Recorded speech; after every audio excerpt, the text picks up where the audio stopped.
This is day 6 and 7 of introducing a new kitten to Tofu. Tofu finally calmed down, no more hissing. So today, I fed them both at the same time, close enough just to help them bond and para ma-feel ni Tofu na hindi threat si Misu.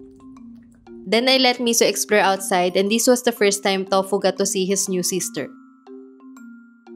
Thankfully, no hissing or growling from Tofu. For now, this is a supervised meetup. Hindi ko muna pinapalapit si Tofu kay Misu. I just want him to see her and get used to her presence so they don't end up fighting. Super seloso kasi si Tofu kaya nag-iingat lang ako baka masaktan niya si Misu kung bigla silang magkalapit. Hiram lang daw, Tofu, hiram. Ha?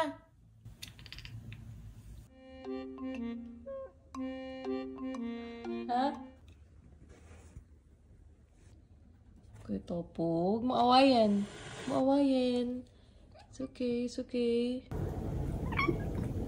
Then I only give treats pag andyan si Misu so he can learn quickly that the new kitten isn't a threat. Good girl, Misu. Friend. Oh, kulit pa din siya. Ito ka muna, ito ka muna. Tofu's getting overwhelmed kaya binalik ko na ulit sila sa kanya-kanyang rooms. Ngayon naamoy niya. The next day, I let them meet again. Actually, pwede kayong gumamit ng door barrier to get them used to each other kaso hindi ako nakabili. Good boy, Tofu. For now, supervised meetup muna.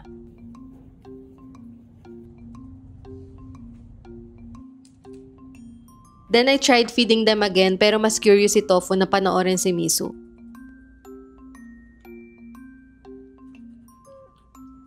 Good girl, Misu. Kain na, kain, kain. Dead, ma. Diba? Harmless naman yan, Tofu. You want treats? I'm sorry.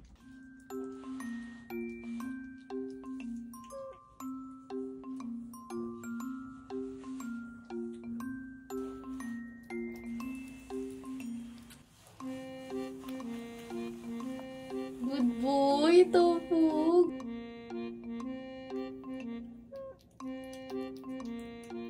Yun lang, see you on part 6. Good boy, Tofu.